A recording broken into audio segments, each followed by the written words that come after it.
देवता तो चिंता कर रहे हैं पुराने सत्य की, और जब श्री राम ने कहा तो अयोध्यावासी कहने लगे प्रभु सत्य समझ है, और जब कह रहे हैं तो जरूर ऐसा करेंगे। सत्य समझ रघुबर बचन सुनिवा सुखी समाज, मानो अपने अपने सत्य की व्याख्या थी। देवताओं के लिए सत्य उनका स्वार्थ था, और अयोध्या वासियों के लिए सत्य वह था जो राम को निकट लाने वाले था। और तब एक अद्भुत दृश्य सामने आया। लगा कि श्री राम अपने धर्म पर दृढ़ नहीं रह गए, पर जब श्री भरत से कहा गया, प्रभु ने कहा, तो श्री भरत ने ये कहा कि प्रभु क्या मैंने कह दिया कि प्रभु को लौटाऊंगा, इस बात के लिए मैं आपको संकोच में डाली? मेरी बात रहना चाहिए, क्या हुआ? जो सेवक साहिब सकोची निज हित चाहे तासुमति पहुंची। केवल मैं अपने अहम के लिए कि नहीं मैं तो दिखा दूंगा कि मैं श्री राम हूं, नहीं प्रभु, जे विधि प्रभु प्रसन्न मन होई करुणा सागर कीजिए सो। नया अर्थ हो गया क्या? एक व्याख्या यह है कि अपने धर्म की चिंता कीजिए, पर यहां भगवान राम को भरत के धर्म की चिंता है और भरत को श्री राम के धर्म, इसी का नाम शील है। पर वो सोचते हैं ठीक है कुछ भी क्यों न कहे, भरत जो कहेगा वही मैं करूंगा। और भरत कहते हैं कुछ भी क्यों न हो जाए, प्रभु जैसे प्रसन्न हो, प्रभु के उद्देश्य की जैसे पूर्ति हो, यही जो शील की समग्रता है। जब हमारा धर्म सबकर धर्म सहित हित हो, सबके जीवन में धर्म की प्रतिष्ठा हो, सबका हित हो, एक का हित हो, एक का हित हो, वह धर्म अधूरा। इस तरह से मानो जो कार्य सत्य के द्वारा संभव नहीं हुआ था वह शील के द्वारा हुआ। भगवान श्री राम वन में ही रहे, श्री भरत अयोध्या ही लौट करके गए, पर उसके मूल में मानो वह शील और स्वभाव है, और यही धर्म की सर्वोच्च पताका है, जिसके लिए भगवान कहते धर्म सत्यशील दृढ़ ध्वजा पताका। गोस्वामी तुलसीदास जी के पंचशती वर्ष से जुड़ा हुआ यह कार्यक्रम गोस्वामी जी अपने राम को किस दृष्टि से देखते हैं, उनकी किन विशेषताओं का वर्णन करते हैं, इसके आधार पर यह प्रवचन श्रृंखला चल रही है। आज और कल 2 ही दिन हैं। प्रभु के गुण अनंत हैं, और उन अनंत गुणों में व्यक्ति को धन्य बनाने के लिए एक गुण भी यथेष्ट है। भगवान श्री राम के अवतार लेकर के मनुष्य रूप में जो लीला संपन्न होती है, उसके लिए गोस्वामी जी ने एक बड़े महत्व का सूत्र दिया, और सूत्र यह है कि यह सर्वत्र दिखाई देता है। परिवार से लेकर के विश्व ब्रह्मांड तक कि परस्पर दूरी व्यक्ति और व्यक्ति में, परिवार में भी दूरी परस्पर दिखाई देती है, जाति में, देश में, विश्व में और विभिन्न विचारों में, अनेक मान्यताओं में भिन्नता दृष्टिगोचर होती है। और इस द्वंद्व का यह परिणाम है कि निरंतर संघर्ष होता रहता है, झगड़े होते रहते हैं। मानो इस दूरी को मिटाना ही प्रभु के अवतार का मुख्य उद्देश्य है। रामराज जी की जो विशेषता है वो क्या है? किसी नगर में, किसी राष्ट्र में कुछ लोग बड़े समृद्ध हों, धनी हों, और अनगिनत व्यक्ति दरिद्र हों, अभाव में पड़े हुए हों,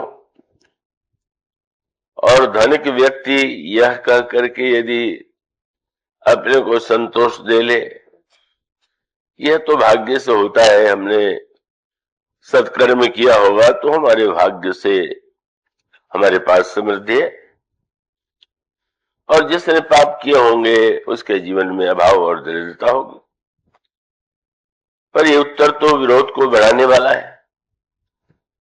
क्या यह सिद्धांत जो व्यक्ति अपनी वाणी से कहता है, अगर वह शरीर से अस्वस्थ हो जाए, बीमार हो जाए, तो क्या वो दवा नहीं करता? क्या ये मान करके संतोष कर लेता है कि भाई कर्म का फल है, हम भोगेंगे? और तब तो आप बड़ी व्यग्रता से डॉक्टर बुलावेंगे, दवा करेंगे। तो ठीक इसी प्रकार से मनुष्य जब मनुष्य से दूरी, अपनी श्रेष्ठता और दूसरे की निकृष्टता, इनका सृजन करता है, तो समाज में निरंतर झगड़े और संघर्ष होते रहते। तो राम राज्य की विशेषता यही है कि सब नर करें परस्पर प्रीति। प्रत्येक राम राज्य का नागरिक परस्पर एक दूसरे से अत्यंत प्रेम करता है। क्या सभी का संप्रदाय और धर्म एक था? उनका नहीं। चलन स्वधर्म निरत श्रुति रीति। प्रत्येक व्यक्ति अपने वर्ण आश्रम धर्म का पालन करते हुए भी पर एक दूसरे से प्रेम करता है। और एक बड़े महत्व का सूत्र दिया गया, बैर न कर काहू सन कोई।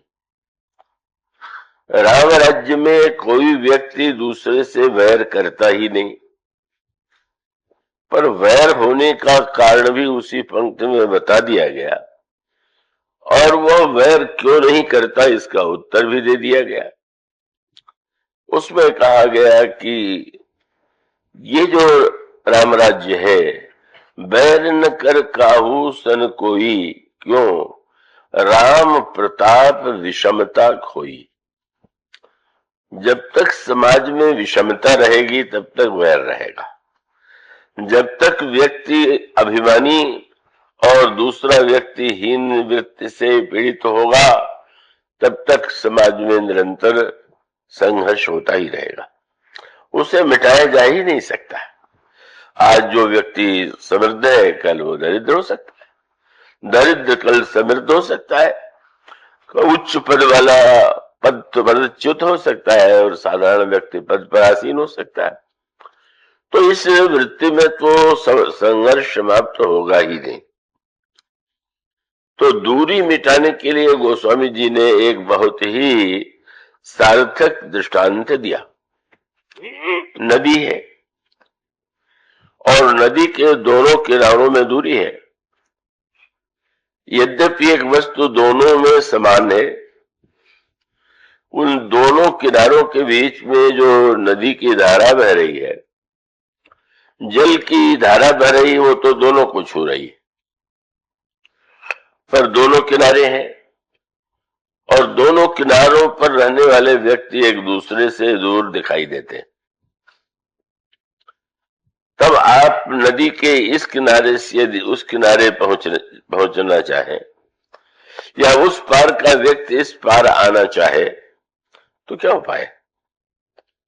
तैर करके पार होने वाले कई व्यक्ति हो सकते हैं, और वो थोड़े। नदी बहुत विशाल हो तो और भी कठिनाई है। दूसरा माध्यम नौका है। कई व्यक्ति नौका के माध्यम से इस किनारे से उस किनारे पर पहुंच जाते हैं, पर सर्वश्रेष्ठ माध्यम नदी के दो किनारों को जोड़ने वाला कौन सा है? और वह माध्यम सेतु है, पुल है। अगर नदी के दोनों किनारों पर जोड़ करके पुल बना दिया जाए तो कितनी सुविधा हो गई। और उस सुविधा की विशेषता यह है कि तैराक तो अपनी तैराकी की कला से अकेला पार होगा।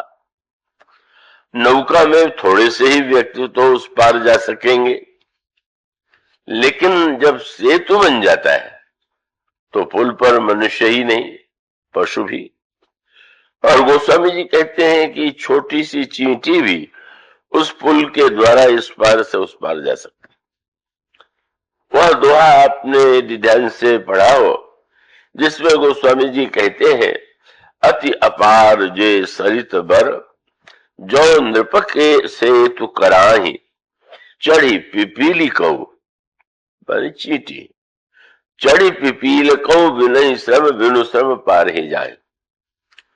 तो सेतु जो है, धाराएं दो रहेंगी, उन किनारों में दूरी भी होगी, लेकिन सेतु के द्वारा दोनों को एक दूसरे के निकट लाया जा सकता है।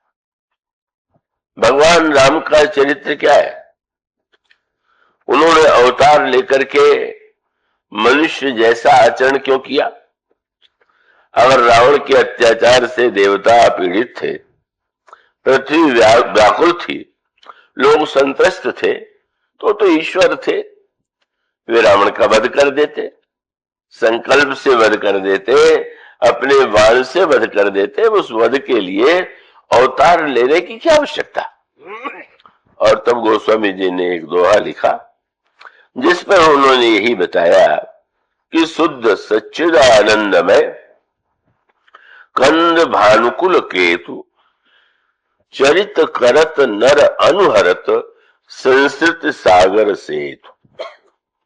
प्रभु अवतरित होकर के मनुष्य के आचरण के द्वारा इस समाज संसार में सेतु का निर्माण करते हैं।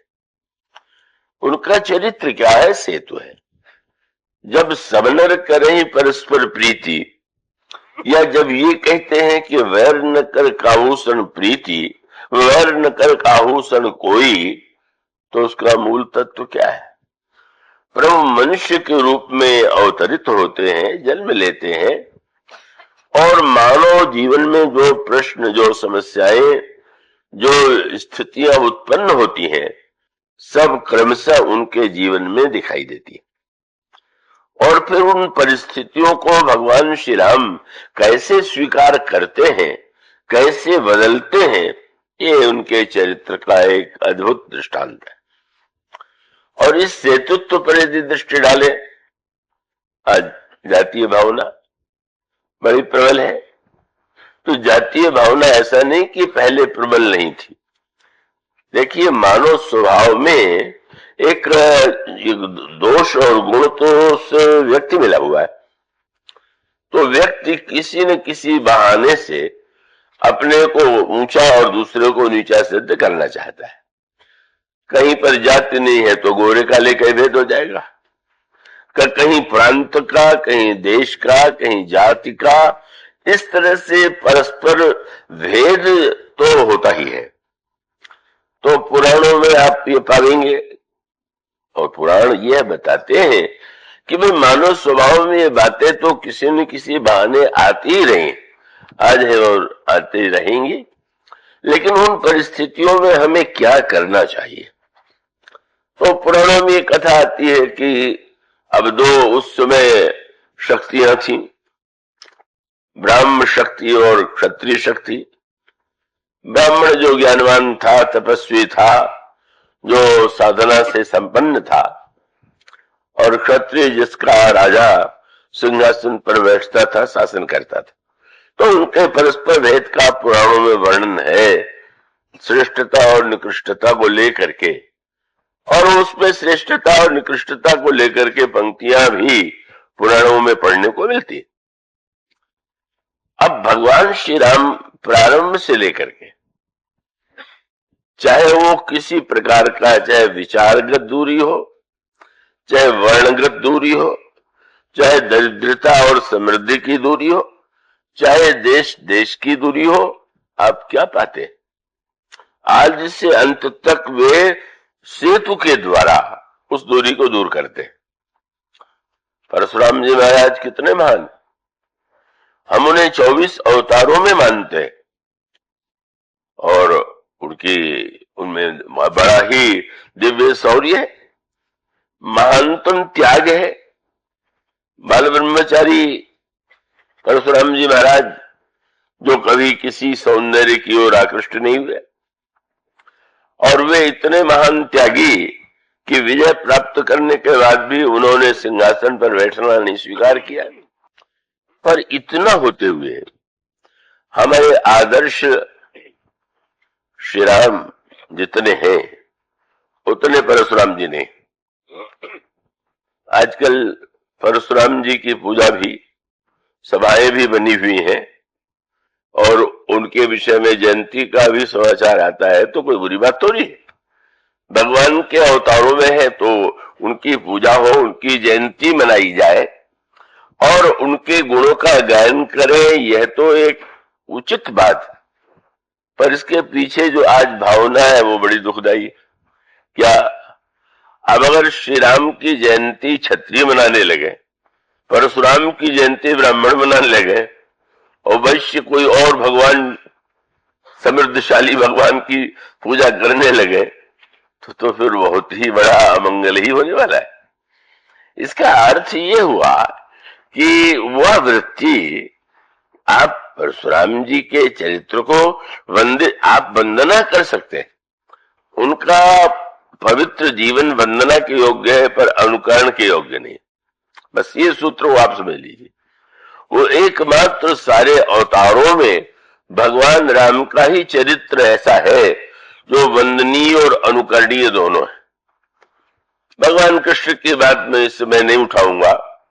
भगवान कृष्ण का चरित्र जो है वो अनुकरणीय यत्किंचित और वंदनीय या महिमा में ध्यान के योग्य बहुत उच्च कोटि का है।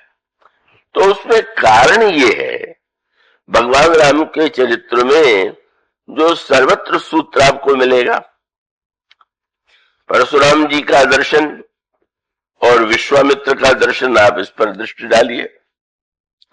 एक किसी घटना के द्वारा मान लीजिए किसी जाति के एक व्यक्ति ने कोई बुराई की, तो अब उस बुराई के आधार पर सारी जाति तो बुरी नहीं हो सकती, पर ऐसी प्रतिक्रिया हो जाती है।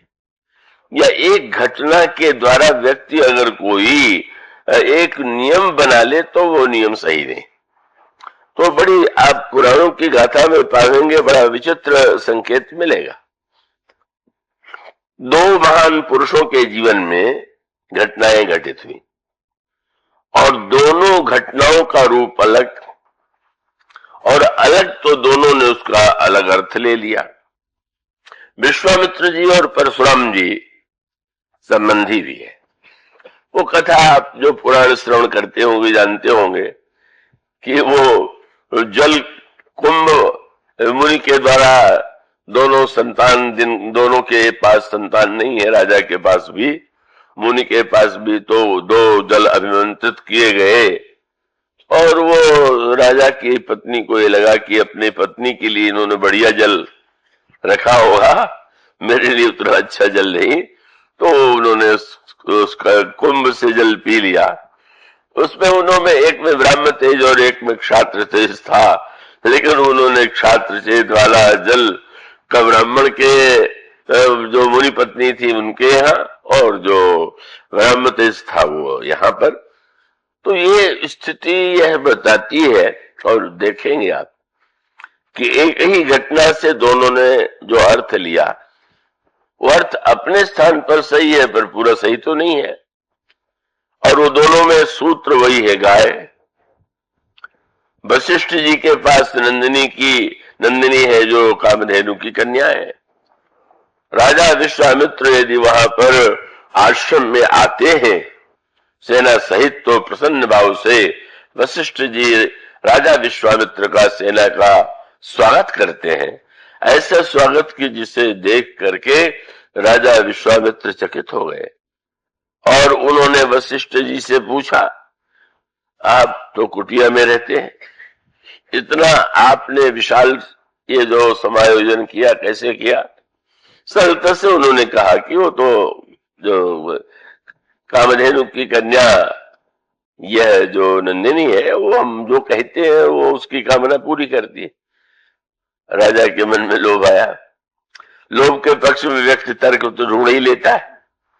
उन्होंने कहा, महाराज जब आपको कुटिया में रहना है और आपको कोई विषय भोग के लिए या और किसी के लिए कुछ चाहिए ही नहीं, तो आपके लिए तो गाय का उपयोग यही है कि दूध हो, दही हो, घी के द्वारा यज्ञ में आहुति पड़े। ये गाय मुझे दे दीजिए और 10,000 गाय या जितनी गाय कहिए मैं आपको भेज दूं। वशिष्ठ ने स्वीकार कर दिया। अस्वीकार करने के बाद फिर वो छात्रवृत्ति, छात्र स्वभाव जागा, सीधे नहीं देंगे तुम्हें, छीन लूंगा। छीनने का प्रयास किया, उसमें सफल हो गए। शस्त्र का प्रयोग किया वशिष्ठ के ब्रह्मदंड के सामने, वो निष्फल हो गया। और तपस्या करके शस्त्र प्राप्त किए, पर बार बार जब पराजित हुए तो उन्होंने एक निष्कर्ष निकाला